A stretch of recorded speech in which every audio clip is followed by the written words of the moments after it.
नमस्कार दोस्तों, स्वागत है आपका मेरे YouTube चैनल यूपी तत्काल न्यूज में। आज की ये जानकारी ग्राम पंचायत और आने वाले प्रधान चुनाव से जुड़ी बहुत महत्वपूर्ण अपडेट लेकर आई है। इसलिए इस वीडियो को अंत तक ध्यान से देखिए, क्योंकि कई लोग छोटी छोटी बातों को नज़रअंदाज कर देते हैं और बाद में वही गलती उनके लिए सबसे बड़ी परेशानी बन जाती है। गांव की राजनीति देखने में जितनी आसान लगती है, असल में उतनी आसान होती नहीं है। बहुत से लोग सिर्फ ये सोचकर चुनाव लड़ने का फैसला कर लेते हैं कि गांव वाले पहचानते हैं, लोग साथ दे देंगे और जीत हो जाएगी। लेकिन असली लड़ाई नामांकन से शुरू होती है और यहीं पर सबसे ज्यादा उम्मीदवार बाहर हो जाते हैं। पिछले पंचायत चुनाव में आपने जरूर देखा होगा कि कई गांवों में दर्जनों उम्मीदवार मैदान में उतरने की तैयारी कर रहे थे, लेकिन अंतिम दिन जब नामांकन जमा हुआ तो आधे से ज्यादा लोगों का फॉर्म खारिज हो गया। किसी का प्रमाण पत्र अधूरा निकला, किसी का दस्तावेज पुराना निकला और कई लोगों के ऊपर सरकारी बकाया निकल आया। कई उम्मीदवारों ने प्रचार में पैसा लगा दिया, पोस्टर छपवा दिए, गाड़ियां लगा दी, लोगों को भोजन तक करा दिया, लेकिन जब जांच हुई तो सिर्फ एक कागज की कमी के कारण उन्हें चुनाव से बाहर होना पड़ा। सबसे ज्यादा समस्या आय प्रमाण पत्र, निवास प्रमाण पत्र और नो ड्यूज को लेकर सामने आई थी। बहुत से लोगों को ये भी नहीं पता था कि पंचायत या बिजली विभाग में छोटा सा बकाया भी नामांकन रद्द करा सकता है।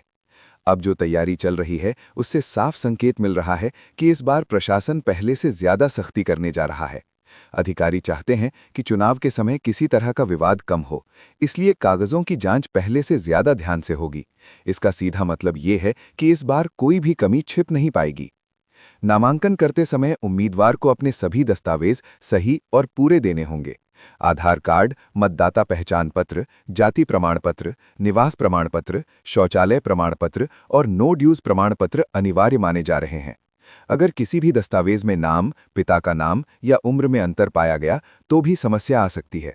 कई बार ऐसा होता है कि आधार कार्ड में नाम अलग होता है और मतदाता सूची में अलग, और यही छोटी सी गलती आगे चलकर बहुत बड़ी बन जाती है। जांच के दौरान अधिकारी रिकॉर्ड मिलान करते हैं और अगर जानकारी मेल नहीं खाती तो फॉर्म रोक दिया जाता है। इसलिए जो भी व्यक्ति चुनाव लड़ने की सोच रहा है, उसे सबसे पहले अपने सभी दस्तावेज एक जगह इकट्ठा करके मिलान कर लेना चाहिए। अगर कहीं भी अंतर है तो अभी से सुधार करवा लेना चाहिए, क्योंकि अंतिम समय पर सुधार कराना लगभग असंभव हो जाता है। सबसे महत्वपूर्ण बात सरकारी बकाया की है। बहुत से लोगों को लगता है कि छोटा मोटा बिजली बिल या पानी का बिल बाकी है तो उससे कोई फर्क नहीं पड़ेगा, लेकिन चुनाव में यही सबसे बड़ी अड़चन बनती है। जांच के दौरान जब रिपोर्ट आती है कि उम्मीदवार के ऊपर विभागीय बकाया है, तब सीधे नामांकन निरस्त कर दिया जाता है। इसमें बिजली बिल, पंचायत टैक्स, नाली या पानी से जुड़ा बकाया भी शामिल हो सकता है। इसलिए चुनाव लड़ने से पहले संबंधित विभाग से लिखित नो ड्यूज लेना बहुत जरूरी हो जाता है। अब बात करते हैं चुनाव की संभावित तारीख की। अभी आधिकारिक घोषणा नहीं हुई है, लेकिन ब्लॉक स्तर पर तैयारी तेज हो चुकी है। मतदाता सूची को अपडेट किया जा रहा है, नए वोटरों के नाम जोड़े जा रहे हैं और मृत व्यक्तियों के नाम हटाए जा रहे हैं। अधिकारियों की बैठकें भी लगातार हो रही हैं। इन सभी गतिविधियों से संकेत मिलता है कि चुनाव ज्यादा दूर नहीं है।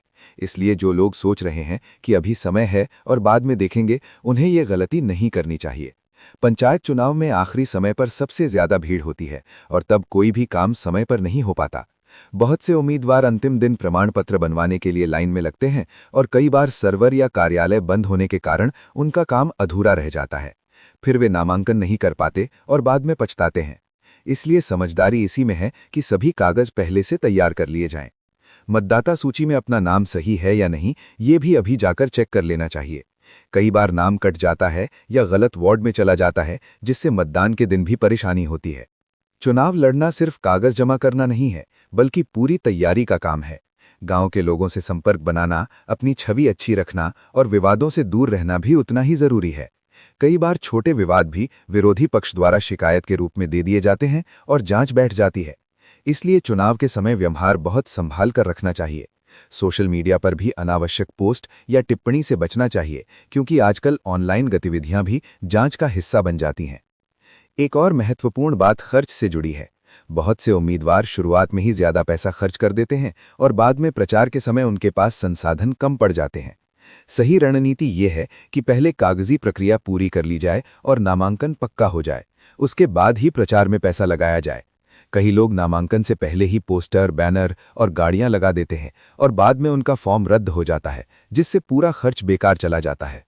मतदाताओं के लिए भी ये जानकारी जरूरी है। मतदान करने से पहले मतदाता सूची में अपना नाम जरूर चेक कर लें। मतदान केंद्र की जानकारी पहले से पता कर लें ताकि मतदान वाले दिन कोई परेशानी ना हो।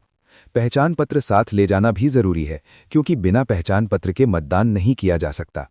गांव की राजनीति का असर पूरे गांव के विकास पर पड़ता है। प्रधान का चुनाव सिर्फ एक व्यक्ति की जीत नहीं, बल्कि गांव की दिशा तय करता है। इसलिए उम्मीदवार को सोच समझकर चुनना चाहिए और उम्मीदवार को भी जिम्मेदारी समझकर चुनाव लड़ना चाहिए। जीतने के बाद गांव के विकास, सड़क, पानी, सफाई और योजनाओं का सही उपयोग करना ही असली काम होता है। इसलिए अंत में बस यही कहना है कि अगर आप चुनाव लड़ने की तैयारी कर रहे हैं तो आज से ही अपने दस्तावेज, बकाया और मतदाता सूची की जांच शुरू कर दीजिए। सही समय पर की गई तैयारी आपको बड़ी परेशानी से बचा सकती है और आपका नामांकन बिना रुकावट के पूरा हो सकता है। उम्मीद है ये जानकारी आपके लिए उपयोगी साबित होगी। इसके साथ एक और बात समझना बहुत जरूरी है, जिस पर बहुत कम लोग ध्यान देते हैं। वो है पहचान और प्रस्तावक से जुड़ी औपचारिकता। नामांकन के समय उम्मीदवार के साथ प्रस्तावक और समर्थक के हस्ताक्षर भी जरूरी होते हैं। कई बार लोग अंतिम समय पर प्रस्तावक ढूंढते रहते हैं और सही व्यक्ति उपलब्ध नहीं हो पाता। इसलिए पहले से तय कर लेना चाहिए कि प्रस्तावक कौन होगा और उसके सभी दस्तावेज भी सही होने चाहिए। प्रस्तावक का नाम मतदाता सूची में उसी वार्ड में होना चाहिए जहां से चुनाव लड़ा जा रहा है, नहीं तो नामांकन में आपत्ति लग सकती है। नामांकन पत्र भरते समय एक एक कॉलम ध्यान से पढ़ना चाहिए। जल्दबाजी में भरा गया फॉर्म बाद में परेशानी खड़ी कर देता है।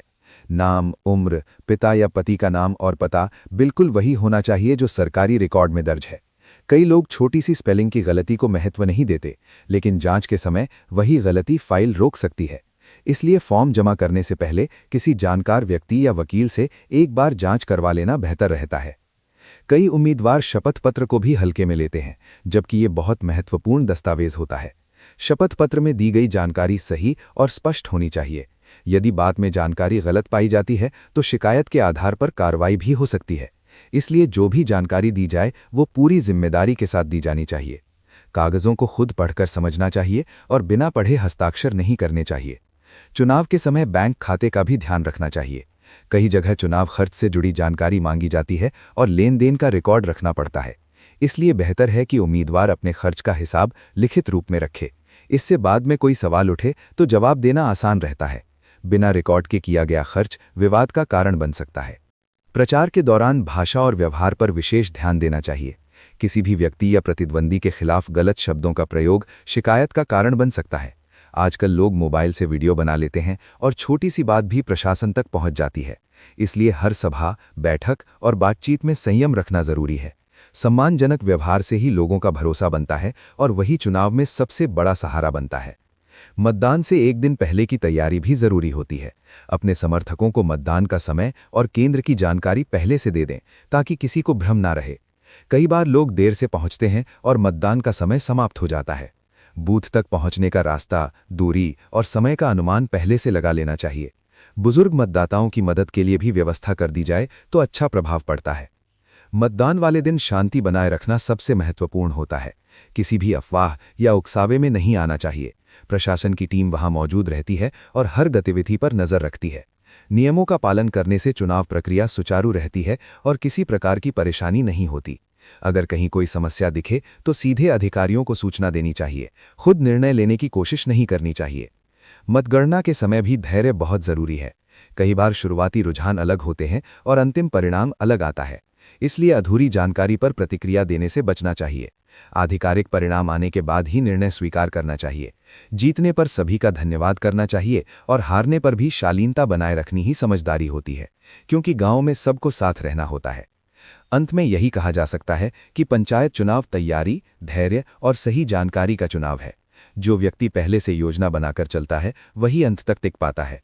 इसलिए हर जरूरी कदम समय पर उठाइए, कागज पूरे रखिए, व्यवहार अच्छा रखिए और सही तरीके से प्रक्रिया पूरी कीजिए। यही सावधानी आपको सफलता के करीब ले जाएगी और किसी भी अनावश्यक परेशानी से बचाएगी। उम्मीद है ये अतिरिक्त जानकारी भी आपके लिए उपयोगी साबित होगी। अगर ये जानकारी आपको उपयोगी लगी हो तो चैनल को जरूर सब्सक्राइब करें और कमेंट में बताएं कि आपके गांव में चुनाव की चर्चा शुरू हुई या नहीं। धन्यवाद।